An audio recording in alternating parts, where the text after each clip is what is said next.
विद्यार्थी मित्रांनो, मागील तासिकेला आपण 8वी बुद्धिमत्ता या विषयांतर्गत आपल्या अभ्यासक्रमातल्या शेवटच्या घटकातील जे शेवटचे दोन उपघटक होते, घडीच्या आकृत्या त्याचबरोबर लपलेली आकृती शोधणे याविषयी माहिती घेतलेली होती, अभ्यास केलेला होता। आजच्या तासिकेला आपण 8वी बुद्धिमत्ता या विषयांतर्गत सर्व घटकांना आपण धावती भेट देणार आहोत पुढील काही तासिकांमध्ये। आज आपण पहिला, दुसरा आणि तिसरा जो घटक आहे याविषयी आज शिकूया। उजळणी बघा, पहिला घटक होता आकलन, दुसरा वर्गीकरण, तिसरा समसंबंध। चला तर विद्यार्थी मित्रांनो जाणून घेऊया याच्यावर आधारित उजळणी। आता उजळणीमध्ये आपण प्रश्नांचा सराव कमी, परंतु त्यातल्या जो प्रश्न तयार होतो तो कशावर आधारित तयार होतो त्यावर आपण प्रश्नांचा सराव घेणार आहोत। कारण प्रश्न विविध प्रकारे तयार होऊ शकतात, मग त्यातला मूळ गोष्ट काय आहे, मूळ पाया काय आहे, तर त्याविषयी आपण आज बोलणार आहोत। सर्वांना धावती भेट देत देत महत्वाच्या संकल्पनांविषयी माहिती ही घेणार आहोत। सुरुवात करूया आपल्या पहिल्या घटकापासून, ज्याचं नाव आहे आकलन। आता आकलन मध्ये कोणकोणत्या महत्वाच्या संकल्पनांवर आधारित आपल्याला प्रश्न येऊ शकतात, तर बघा पहिली संकल्पना लिहिली शब्द किती अक्षरी। तर आपण याला सुरुवात केली होती बघा। समजा तुम्हाला असा शब्द दिला असेल पर्यावरणाच्या आणि विचारलं की हा शब्द किती अक्षरी आहे, तर आपण शिकलोय की एखादा शब्द किती अक्षरी आहे हे मोजण्यासाठी हातांच्या बोटांचा वापर करायचा। प्रत्येक अक्षरासाठी एक बोट पुढे काढायचं। चला सुरू करूया। पर्यावरणाच्या, परत एकदा करूया। पर्यावरणाच्या किती बोट पुढे आली? 6। याचा अर्थ हा शब्द किती अक्षरी आहे, तर तो 6 अक्षरी आहे। 6 अक्षरांचा हा शब्द आहे। आपण हे सांगितलं होतं जरी याच्यामध्ये जोड अक्षर आलेलं असलं तरी सुद्धा ते एकच धरायचं आहे। म्हणून शब्द किती अक्षरी आहे असा जर तुम्हाला प्रश्न असेल किंवा 2 अक्षरी शब्दांपेक्षा 3 अक्षरी शब्दांची संख्या कितीने जास्त आहे, तर त्याआधी शब्द किती अक्षरी आहे हे मोजता येणं गरजेचं आहे। म्हणून शब्द किती अक्षरी आहे हे मोजताना हातांच्या बोटांचा वापर करायचा, जसं की या ठिकाणी आपण केला। पर्यावरणाच्या 6 बोट पुढे आली, म्हणून हा शब्द 6 अक्षरांचा आहे। म्हणजे प्रत्येक अक्षरासाठी एक बोट पुढे करा। शब्द संपल्यानंतर जेवढी बोट पुढे येतील तेवढ्या अक्षरांचा तो शब्द तुम्हाला मिळणार आहे। ही झाली शब्द किती अक्षरी आहे ही संकल्पना। आता जाऊया पुढच्या संकल्पनेकडे। महत्वाचं म्हणजे जोड अक्षर आणि जोड शब्द यावर भरपूर प्रश्न येऊ शकतात। आता यामध्ये आपल्याला एक वाक्य शिकलेलो होतो बघा आपण, आहे विचारलंय का नाही विचारले, हे काळजीपूर्वक प्रश्नामध्ये पाहायचं। बघा बऱ्याच विद्यार्थी मित्रांना बुद्धिमत्ता विषय बाबा खूप आवडीचा असतो, कधी कधी पटपट गणित सुटत जातात, त्यामुळे ते सोपं वाटत जातं आणि सोपं वाटत गेल्यानंतर आपण गडबडीमध्ये प्रश्नपत्रिकेत परीक्षेला सुद्धा आपण चुकू शकतो गडबडीमध्ये। म्हणून आपल्याला जोड अक्षर आहे विचारले का जोड अक्षर नाही विचारले ही सूचना काळजीपूर्वक वाचा। कारण आकलन याचा अर्थच तो होतो की ती प्रश्नातली सूचना तुम्ही त्याचं आकलन कसं करताय, म्हणून प्रश्न काळजीपूर्वक वाचा। जोड अक्षर आहे विचारले का जोड अक्षर नाही विचारले हे तुम्हाला ओळखायचं आहे। त्याचबरोबर जोड शब्दाचं पण तेच, जोड शब्द आहे विचारले का जोड शब्द नाही विचारले हे तुम्हाला ओळखायचं आहे। आपण याचा प्रश्नाचा सराव घटकाच्या सुरुवातीला केलेलाच आहे। आपण फक्त महत्वाच्या शब्दांविषयी बोलत आहोत जेणेकरून त्यामध्ये आपण फसू नये। आता सर्वात महत्वाचं, जोड अक्षर विचारले का जोड शब्द विचारलाय याला खूप महत्व आहे। कारण जोड अक्षर वेगळं आणि जोड शब्द वेगळं। उदाहरणार्थ मी इथं जर समजा असं लिहिलं ज्ञानेश्वर, काय लिहिलाय शब्द मी? ज्ञानेश्वर। आता ज्ञानेश्वर या शब्दामध्ये जोड अक्षर किती येतो बघा, हे एक जोड अक्षर आहे आणि हे एक जोड अक्षर आहे। किती झाली मिळून?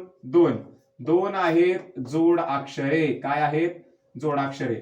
मात्र हा एकच शब्द जोड शब्द आहे। ज्ञानेश्वर हा काय आहे? जोड शब्द आहे, हे लक्षात घ्या। ज्याच्यामध्ये जोड अक्षर असतं तो जोड शब्द असतो। याच्यामध्ये जोड अक्षर आहे का? या आहेत, म्हणजे हा जोड शब्द आहे। परंतु हा एकच जोड शब्द आहे। मात्र जर यातली जोडाक्षरे विचारली तर हे एक जोडाक्षर आहे, कारण न्य सुद्धा जोडाक्षर आहे आणि श्व सुद्धा जोडाक्षर आहे। म्हणून जोडाक्षरांची संख्या किती मिळणार आहे 2.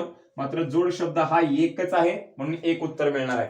अशा प्रकारे आपल्याला जोडाक्षर विचारलंय का जोड शब्द विचारलाय हे काळजीपूर्वक प्रश्नामध्ये वाचून मगच आपण आपलं उत्तर ठरवायचं आहे. त्याचबरोबर आपण हेही बघितलं होतं की सहज डोळ्यांना न दिसणारी, उदाहरणार्थ क्ष, पुन्हा त्र, पुन्हा ज्ञ, आता बघितलं बघा ज्ञ आणि श्र, हे लक्षातच ठेवायचं आहे. लक्षात घ्या, क्षत्रज्ञ श्र ही जोडाक्षरे आहेत. जरी आपल्याला ह्याला दुसरं अक्षर जोडलेलं दिसत नाही, परंतु याच्यामध्ये एकापेक्षा जास्त व्यंजन येतात, त्यामुळे ही जोडाक्षर आहेत. हे पाठ ठेवा, लक्षात ठेवा, तुम्हाला याचा फायदा होऊ शकतो. त्याचबरोबर र ने तयार होणारी प्र सारखा शब्द आहे, व सारखा शब्द आहे, ट्र सारखा शब्द आहे, र सारखा शब्द आहे.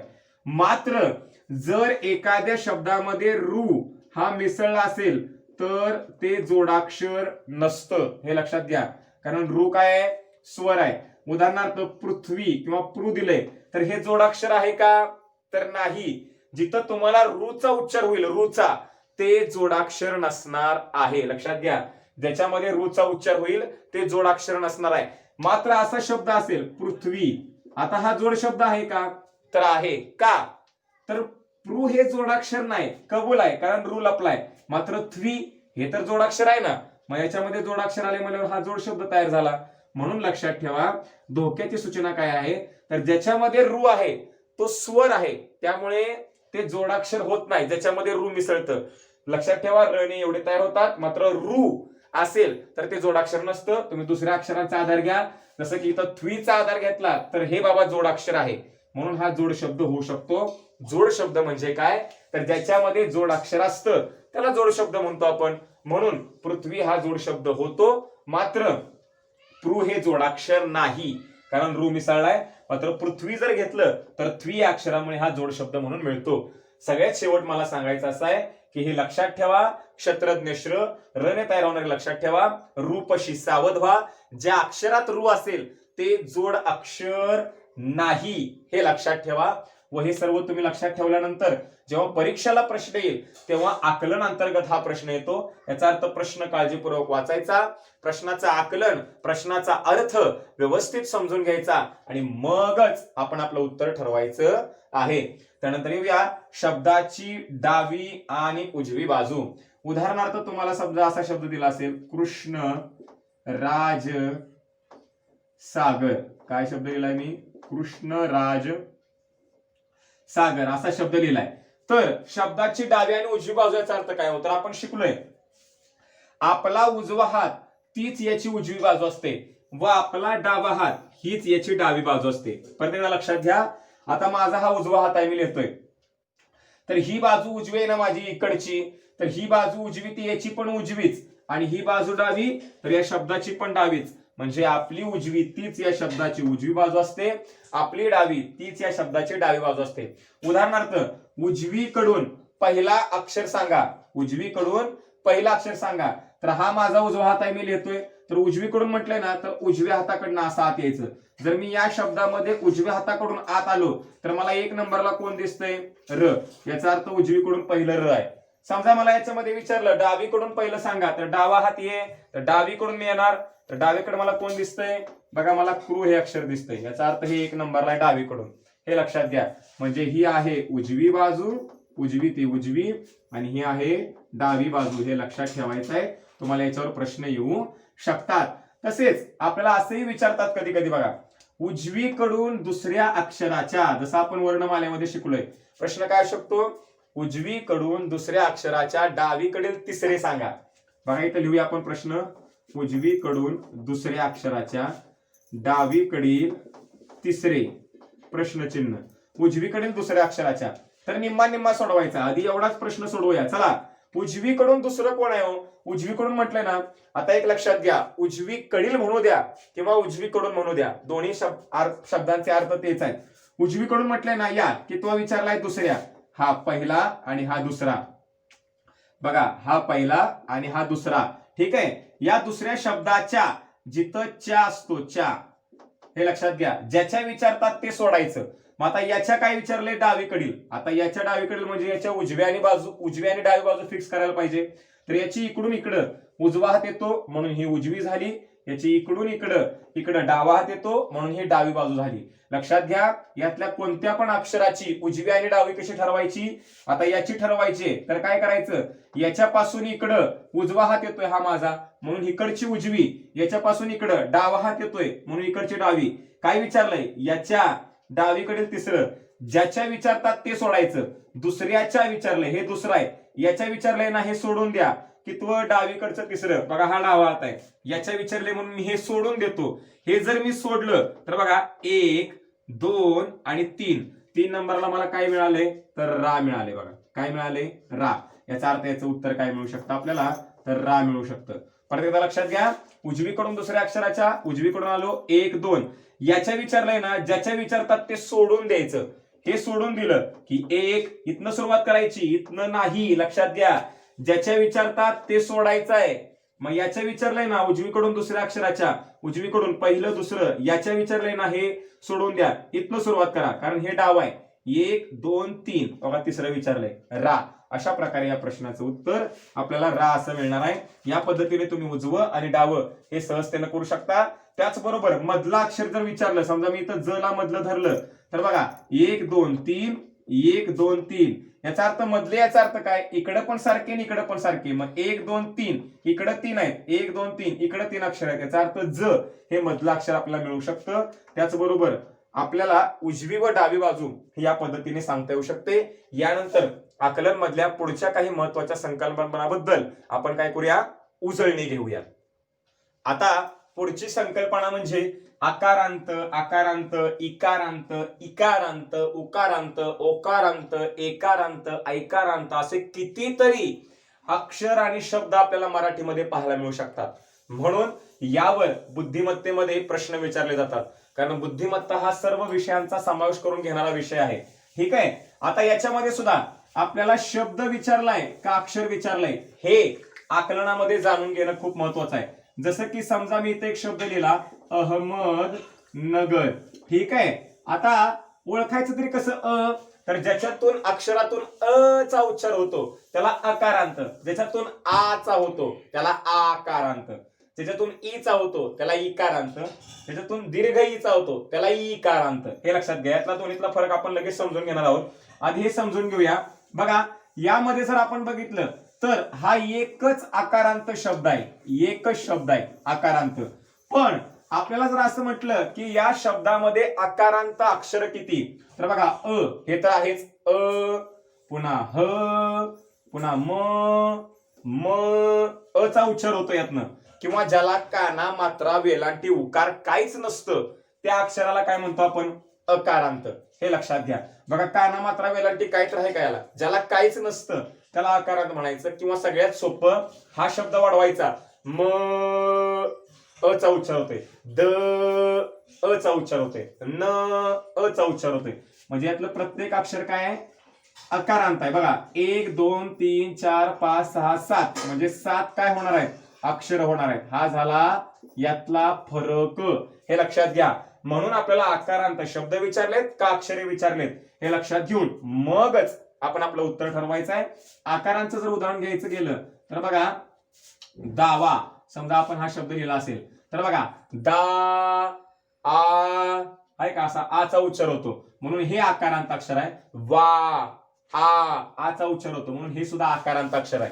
किंवा ज्याला काना असतो फक्त त्याला काय म्हणू शकतो आपण? आकारांत. किंवा सोपा आहे, तुम्ही तो अक्षर वाढवा, दा वा आचा उच्चार होतो म्हणून याला आकारांत म्हणायचं.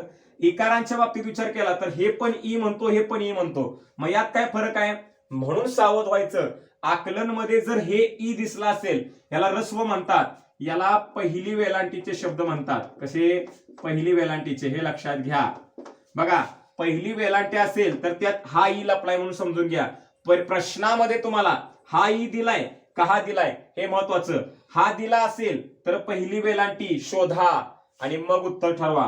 आणि हा ई असेल तर तुम्हाला काय करावं लागतो? दुसरा. काय करावं लागतो?